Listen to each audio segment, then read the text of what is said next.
आर्त ब्राह्मण परिवार पर कुंती की दया। वैशंपायन जी बोले, युधिष्ठिर आदि पांचों भाई अपनी माता कुंती के साथ एक चक्रा नगरी में रहकर तरह-तरह के दृश्य देखते हुए विचरने लगे।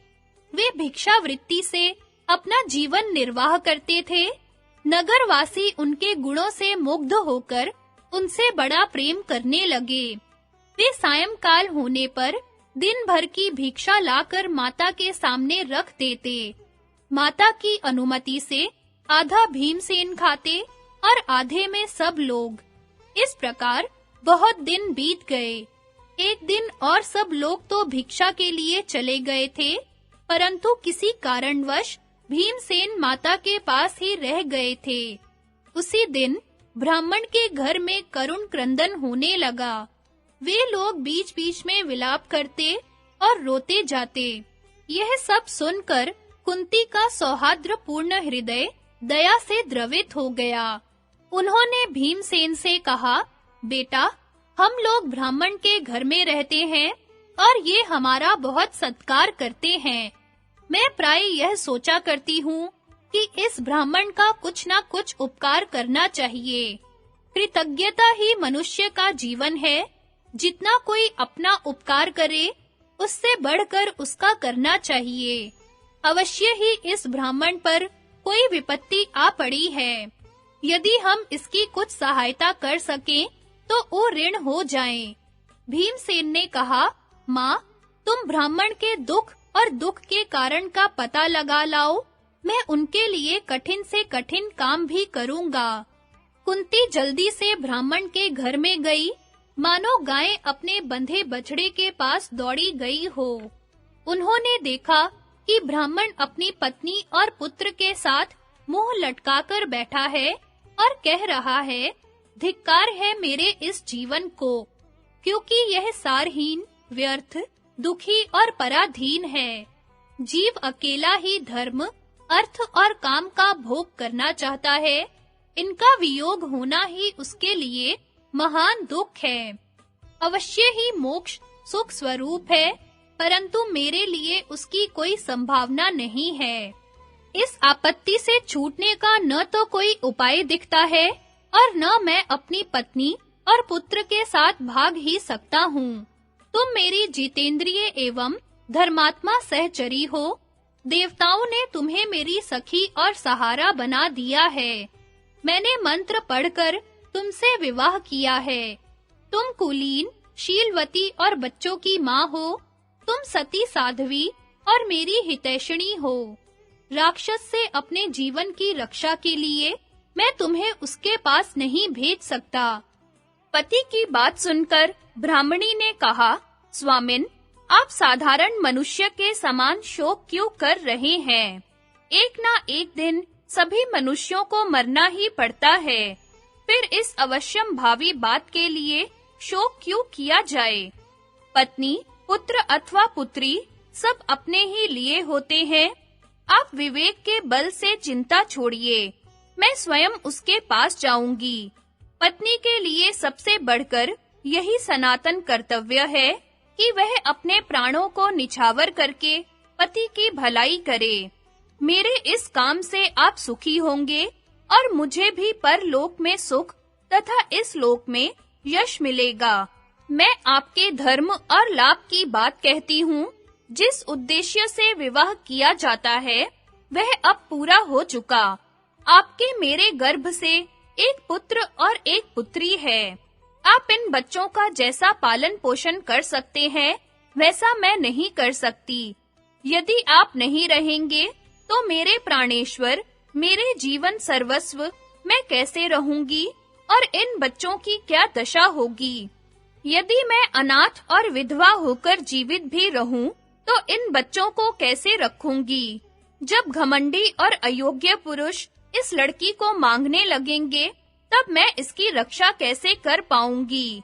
जैसे पक्षी मांस के टुकड़े पर झपटते हैं, वैसे ही दुष्ट पुरुष विधवा स्त्री पर मैं भला वैसा जीवन कैसे बिता सकूंगी? इस कन्या को मर्यादा में रखना और बच्चे को सद्गुणी बनाना मुझसे कैसे हो सकेगा? आपके वियोग में मैं न रहूंगी और आपके तथा मेरे बिना इन बच्चों का नाश हो जाएगा। आपके जाने से हम चारों का विनाश हो जाएगा, इसलिए आप मुझे भेज दीजिए। स्त्रियों के लिए यह बड़े सौभाग्य की बात है कि अपने पति से पहले ही परलोक वासिनी हो जाएं। मैंने सब कुछ छोड़ दिया है, पुत्र और पुत्री भी। मेरा जीवन आपके लिए निछावर है। स्त्री के लिए यज्ञ, तपस्या, नियम और दान से भी बढ़कर है अपने पति का प्रिय और हित। मैं जो कुछ कह रही हूँ वह आपके और इस वंश के लिए भी हितकारी है। इस लोक में स्त्री, पुत्र, मित्र और धन आदि का संग्रह आपत्ति से रक्षा के लिए किया जाता है। आपत्ति के लिए धन की रक्षा करें, धन खोकर भी पत्नी की रक्षा करें तथा पत्नी और धन दोनों को खोकर भी आत्म कल्याण संपादन करें। यह भी संभव है कि स्त्री को अवध्य समझकर वह राक्षस मुझे न मारे। पुरुष का वध निर्विवाद है और स्त्री का संदेहग्रस्त, इसलिए मुझे ही उसके पास भेजिए। अब मुझे करना ही क्या है? अच्छे पदार्थ भोग लिए, धर्म कर्म कर लिए, पुत्र भी हो चुके। मेरे मरने में भला दुख ही क्या है? मेरे मर जाने पर आप तो दूसरा विवाह भी कर सकते हैं, क्योंकि पुरुष के लिए अधिक विवाह अधर्म नहीं है और स्त्री के लिए तो महान अधर्म है। यह सब सोच विचार कर आप मेरी बात मानिए और इन बच्चों की रक्षा के लिए आप स्वयं रह जाइए और मुझे उस राक्षस के पास भेजिए। स्त्री के ऐसा कहने पर ब्राह्मण ने उसे अपनी छाती से लगा लिया। उसकी आंखों से आंसू गिरने लगे।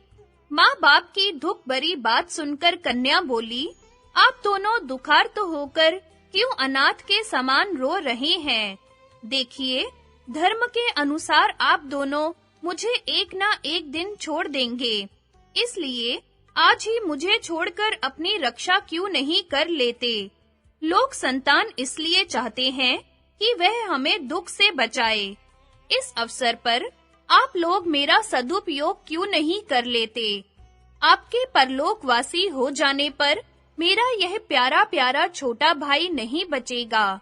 माँ बाप और भाई की मृत्यु से आपकी वंश परंपरा का ही उच्छेद हो जाएगा। जब कोई नहीं रहेंगे तो मैं भी तो नहीं रह सकूंगी। आप लोगों के रहने से सबका कल्याण हो जाएगा। मैं ही राक्षस के पास जाकर इस वंश की रक्षा करूंगी। इससे मेरा लोक परलोक दोनों बनेंगे। कन्या की यह बात सुनकर माँ-बाप दोनों रोने लगे। कन्या भी बिना रोए न रह सकी। सबको रोते देखकर नन्हा सा ब्राह्मण शिशु मिठास भरी तोतली बाणी से कहने लगा, पिताजी, माताजी, बहन, मत रो। प्रत्येक के पास जा जाकर वह यही कहने लगा। उसने एक तिनका उठाकर हंसते हुए कहा, मैं इसी से राक्षस को मार डालूंगा। बच्चे की इस बात से उस दुख की घड़ी में भी तनिक प्रसन्नता प्रस्फुटित हो उठी। कुंती यह सब कुछ देख सुन रही थी। वे अपने को प्रकट करने का अवसर देखकर पास चली गई और मुर्दों पर मानो अमृत की धारा उड़ेलते हुए बोली, ब्राह्मण देवता, आपके दुख का क्या कारण है? उसे जानकर यदि हो सकेगा तो मिटाने की चेष्टा करूंगी। ब्राह्मण ने कहा, तपस्विनी, आपकी बात सज्जनों के अनुरूप है, परंतु मेरा दुख मनुष्य नहीं मिटा सकता। इस नगर के पास ही एक बक नाम का राक्षस रहता है। उस बलवान राक्षस के लिए एक गाड़ी अन्न तथा 2 भैंसे प्रतिदिन दिए जाते हैं। जो मनुष्य लेकर जाता है उसे भी वह खा जाता है। प्रत्येक गृहस्थ को यह काम करना पड़ता है, परंतु इसकी बारी बहुत वर्षों के बाद आती है। जो उससे छूटने का यत्न करते हैं वह उनके सारे कुटुंब को खा जाता है। यहाँ का राजा यहाँ से थोड़ी दूर वेत्र किए ग्रह नामक स्थान में रहता है। वह अन्यायी हो गया है और इस विपत्ति से प्रजा की रक्षा नहीं करता। आज हमारी बारी आ गई है। मुझे उसके लिए भोजन के लिए अन्न और एक मनुष्य देना पड़ेगा। मेरे पास इतना धन नहीं कि किसी को खरीद कर दे दूं और अपने सगे संबंधियों को देने की शक्ति नहीं है। अब अपने छुटकारे का कोई उपाय न देखकर मैं अपने सारे कुटुंब के साथ जाना चाहता हूँ। वह दुष्ट सभी को खा डालेगा। कुंती ने कहा, ब्राह्मण देवता, आप न डरें और न शोक करें। उससे छुटकारे का उपाय मैं समझ गई। आपके तो एक ही पुत्र और एक ही कन्या है। आप दोनों में से किसी का जाना भी मुझे ठीक नहीं लगता। मेरे 5 लड़के हैं, उनमें से एक पापी राक्षस का भोजन लेकर चला जाएगा।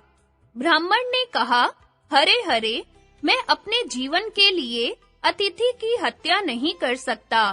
अवश्य ही आप बड़ी कुलीन और धर्मात्मा हैं, तभी तो ब्राह्मण के लिए अपने पुत्र का भी त्याग करना चाहती हैं। मुझे स्वयं अपने कल्याण की बात सोचनी चाहिए। आत्मवध और ब्राह्मण वध के विकल्प में मुझे तो आत्मवध ही श्रेयस्कर जान पड़ता है। ब्रह्म हत्या का तो कोई प्रायश्चित नहीं। अनजान में भी ब्रह्म हत्या करने की अपेक्षा अपने को नष्ट कर देना उत्तम है। मैं अपने आप तो मरना चाहता नहीं, दूसरा कोई मुझे मार डालता है तो इसका पाप मुझे नहीं लगेगा।